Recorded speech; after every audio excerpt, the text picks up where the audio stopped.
Well, hello and welcome again to our reading of Matthew's Gospel as part of our reading the Greek New Testament.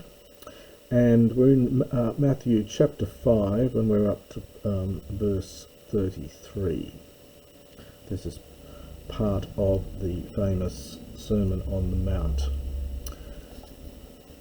And in it, Jesus has been beginning each section by saying, "You have heard it was said this, and now I tell you something more." So again, he says here, "Palin acousete," you have again, you have heard that it was said by the ancients. So we've got an aorist passive here. Instead of hupo, we're getting a dative of the instrument here. Uk epiorkeses. Now this is a funny verb here.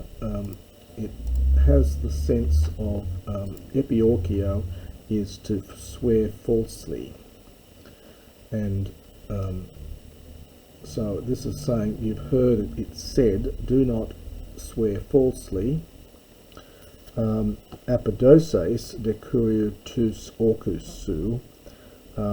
This is future for an imperative here, but give back to God your oaths. In other words, fulfill to the Lord your oaths, or before the Lord your oaths, is the sense of it here. And the quotation here is from Leviticus 19:12 or Numbers 30 verse 2 or Deuteronomy 23:21. It occurs various times.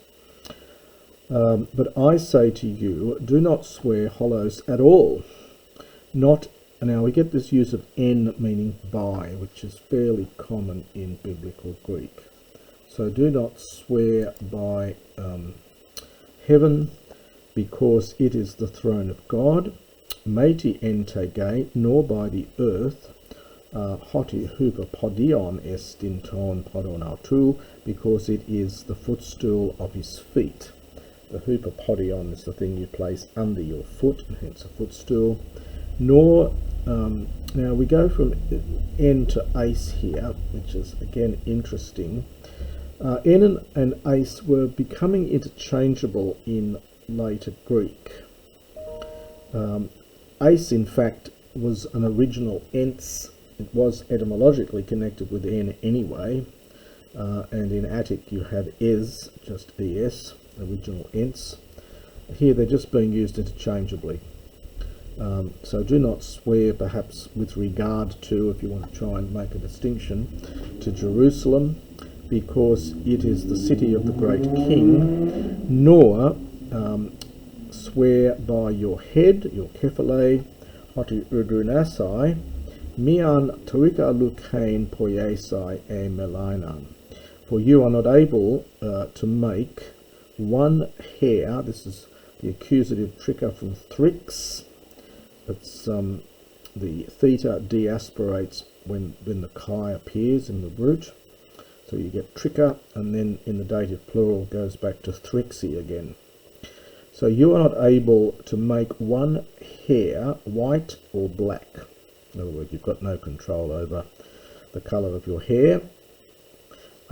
Esto dehologos hemon kai nai u. Let your word be yes, yes, or no, no. Often rendered as a simple yes or a simple no. Tot de perison two-tone ectu poneru estin. For literally excess of these things, so any more than this, is ectu poneru.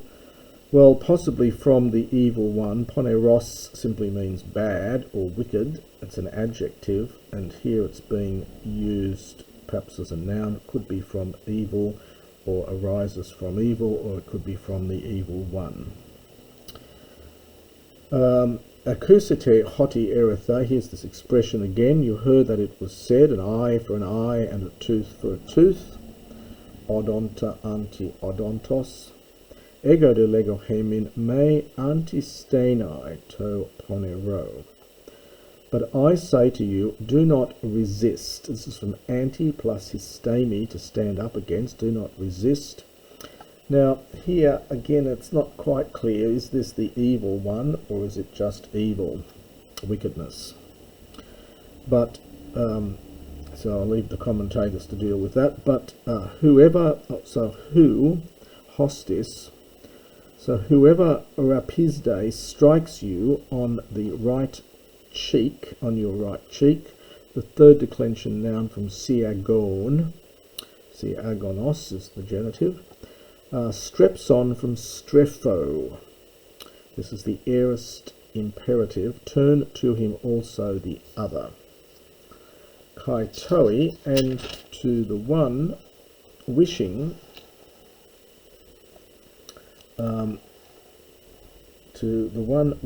now the passive here is a bit odd, this it's an aorist passive infinitive. It's something like to pass judgment upon you, and who wants to labain, to take your kitona. This is like your cloak, it's the outer garment. He says, aphes, imperative, release or give to him also tohimation, your undergarment. This is a little bit like a shirt and a coat. It's probably the best way of thinking of this here in modern terms. And whoever, this very strange verb, angeruo.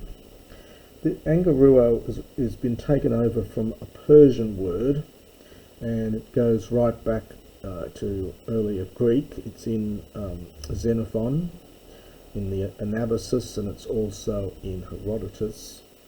It means, originally meant to send an express messenger, a messenger who runs very quickly. And then it came to mean to force someone to be a guide, and hence to press gang them, to compel them to go somewhere against their will. So whoever forces you to go, a million, this is again a Latin word, a mile, it's not Greek, and it's 1 mile, go with him too. Hupage is actually depart, but here it's just go with him too. And give, dos imperative, give to the one who is asking you, and to the one wishing, danisasthai, to borrow, this is the aorist middle infinitive, to borrow from you, do not turn him away, from apostrepho, and you get a vowel gradation in the aorist subjunctive here. Verse 43, acusati hoti arathe, again it's the same expression, you have heard that it was said, agapesas ten plesion su, you will love your neighbour. Now that is a quotation from the Old Testament, from the Septuagint, but this bit's been added on. And you will hate your enemy. Well, that's actually not part of the commandment. But I say to you, love your enemy, agapate tus ecthus humon, and pray for those persecuting you. From Dioko. Hoppos genesth huioi tu patros humon, tu in uranos. Hoti ton helionau tu anatele epi ponerus kai agathus kai breke epi tikaius kai adicus, so that you might become sons of your Father who is in heaven, because anatele, this is to rise, but here it's being used in the sense of to cause to rise, who causes to rise his son, S-U-N, epi, upon the wicked and the good, kai breke, and he reigns upon the just and the unjust. Breko is in classical Greek, it's more of a poetic word. The usual word for reign is huo in Greek, but breko gains popularity in the Septuagint, and so it goes from being generally a poetic word in classical Greek to being a general word for reign. Notice also the little chiasmus. Classical Greek in particular, is very fond of doing this. Chiasmus is sort of crossing over. So it's upon the wicked and the good, and here it's upon the just and the unjust. So we get a sort of crossing over of the bad on the beginning and end, and the good and the just in the middle. Ean ga agapacity, but for if you love those loving you, what reward do you have? Uki introduces a question expecting the answer yes. So do not also the tax collectors do this very same thing? To auto. Kai ean, and if you aspases, if you greet, so perhaps show affection for, if you greet only your brothers, tipereson poiete,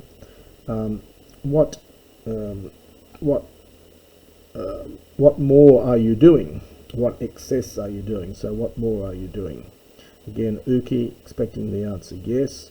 Do not even the ethnikoi. Well, you see there's a variant reading here with this.